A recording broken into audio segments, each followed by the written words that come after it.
It is now my pleasure to introduce an exceptionally talented and longtime colleague at the University of Nebraska at Kearney, today's keynote speaker, Dr. Theresa Wadkins. Dr. Wadkins has been a pillar of the University of Nebraska at Kearney community for over 30 years. She began teaching at Kearney State College in 1990 and has since earned a reputation for excellence in the classroom, leadership across departments, and dedication to student success. She holds degrees from Kearney State College, Fort Hays State University, the University of Nebraska-Lincoln, and Nebraska Wesleyan University. Over the course of her career, she has taught more than 20 different courses, served as chair of both the psychology and criminal justice departments, and received some of the university's highest honors, including the Pratt-Heins Award for teaching and the University of Nebraska's Outstanding Teaching and Instructional Creativity Award. Please join me in welcoming Dr. Theresa Wadkins.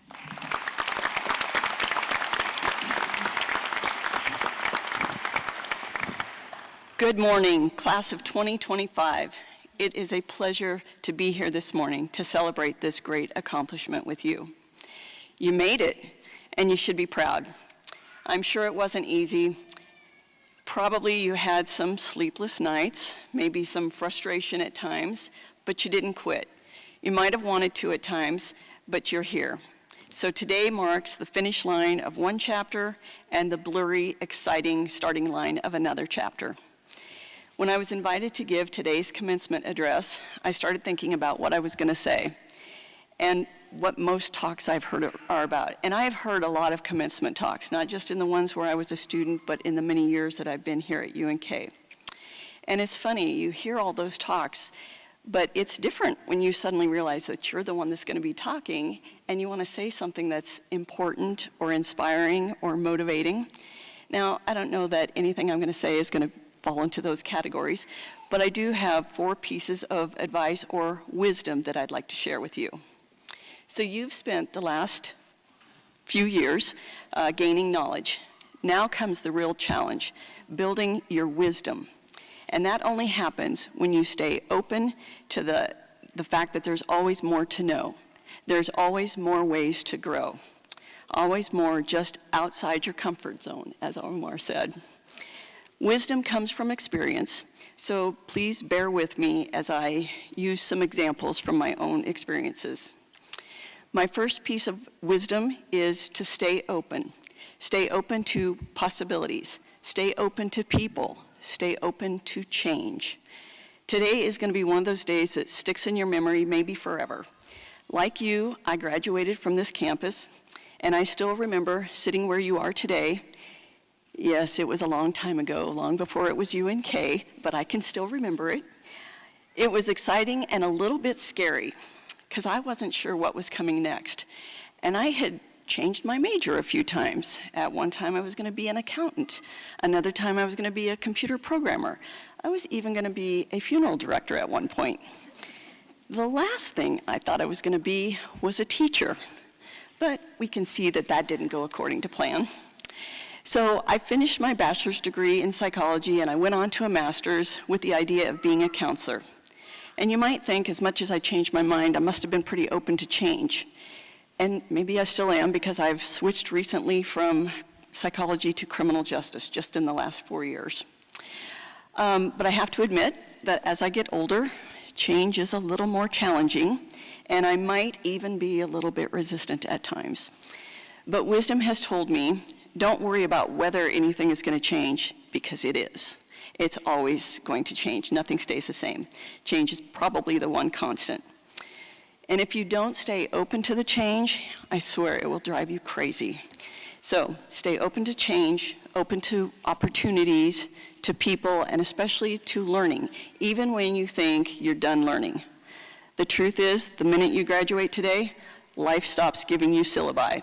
There are no more office hours, no more midterms. But believe me, the tests are going to keep coming. Sometimes they're going to be disguised as job interviews or as unexpected opportunities or even as uncomfortable decisions that are going to have to be made. The biggest mistake you can make is thinking that your education ends today. It doesn't. If anything, this is just the warm-up. So you never know which path is going to be the right one until you walk it. So don't slam the door shut just because it wasn't part of the original plan. The truth is, most of the best things in life don't come from the plan, they come from the detour. I have been a faculty member here at 35 years now because of a detour.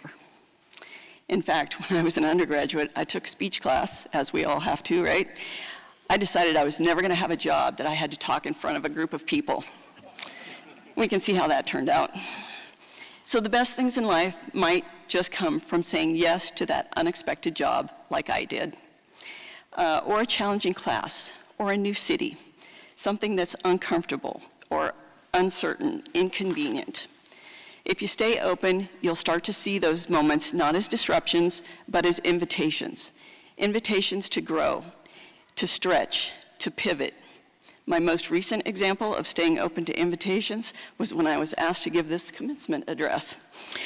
Now, I am very comfortable in the classroom. An arena like this, maybe not quite so much. But I took my own advice, and even though it felt a little bit daunting, I showed up, and I'm glad to be here today to celebrate with you. So stay open to the possibility of learning. Learn from books, yes, but also learn from people. Learn from failure and learn from change. So take that class, try that thing, sit with people that don't think like you do. You're never gonna regret learning more, but you might regret staying in a place or in a mindset that no longer fits who you're becoming. And the best part, you don't need to know what's coming next. Some of the most interesting people I know didn't have it figured out at 22 or even 42. Life is not a straight line. It's more like a wild doodle with coffee stains and arrows. The good stuff comes in the mess. So if you feel stuck at some point in your life, bring on change. You can always learn something new, open a new door. After I thought I was done with my education, getting a bachelor's and a master's degree, I went back to school a few years later to get a doctorate degree. And then almost 10 years after that, I went back to school and got another master's degree in forensic science. And my learning didn't stop there. A couple years ago, I became a certified UAS remote pilot. What that means is I can fly drones legally. It took a lot of studying and had to pass a difficult test, but I got there. So don't close yourself to the option of returning to the classroom or even to the pursuit of another degree. It doesn't matter if you're in your 20s or your 40s or at any point in your life, your age doesn't define when you're done learning. I had the opportunity to teach a memory class to a group of senior citizens, and one of those classes included a 94-year-old woman. If I get the privilege to be 94, I hope to be like her. You are never too old to keep learning. You can have a lasting impact on people. So my second piece of wisdom is what you say and do matters. We hear that people matter, and they do, but what you say and do matters greatly. So one of my first realizations of this came when a parent of a former student told me that I'd had a conversation with her daughter, and it made a huge difference in her daughter's life. And I would love to tell you that I remembered that conversation, but I didn't. And yet, it impacted her in such a way that she made major life decisions based on that conversation. So that made me realize that we need to think carefully about what we say to people. Unfortunately, I have another example with the opposite effect. A former colleague of mine once told a student that pursuing graduate school probably wasn't going to work out for her because she transferred in from a community college and she just didn't have enough time with her professors that they could write her good letters of recommendation. That student gave up at that time on the idea of graduate school because of that careless remark. I'm happy to say that there were a few years later, she reached out to me about how to apply to graduate school at that point. And she shared with me at that point why she hadn't done it earlier. Thankfully, she didn't let that careless remark stop her in the long run. But what we say and do matters. going back to what I said about building wisdom, part of that is figuring out who and when to listen to, right? So my third piece of wisdom, help whenever and wherever you can. Take a moment and think about all the people that helped you achieve the goal of graduating. No doubt your family helped in some way, so make sure and thank them. On campus, we often think about the faculty as the obvious ones who help, and no doubt they did, but there are many other people. We generally group the people on our campus into students, staff, faculty, and administration. People at every one of those levels helped you get where you are today. You are aware of some of the people who helped you, but there are others who helped that you're not even aware of what they did to help. So you as students helped, you helped yourselves get here, but you likely helped each other as well, whether it was being a team member on the field, on the stage, in the lab, on a project. You may have helped by studying with someone, explaining a concept, giving a better example than the teacher did so that they got it. But my guess is many of you helped simply by being a friend and encouraging and supporting one another through the difficult times. So another group I'd like to mention that is often overlooked, who probably helped you, is the staff here on campus. Some of you see that easily if you were in a program like the Thompson Scholar Learning Community. The staff there have a strong impact on your success, as does the staff in the honors program, all the people in the Loper Success Hub, the office associates in the various departments. And I'm really hoping you utilize the staff at the library. There are too many departments to mention all of them, but please know that the staff are not just here to help faculty and administration. They're here helping you too. So don't forget about all of the people who encouraged and supported you. If you can think of someone who helped you out, shoot them an email, or better yet, a handwritten note. Okay, I started by saying what a pleasure it is to celebrate this great day of accomplishment with you. For me as a teacher, graduation day is one of the many wonderful moments that make this such a great job. But it really is the everyday interactions that matter most.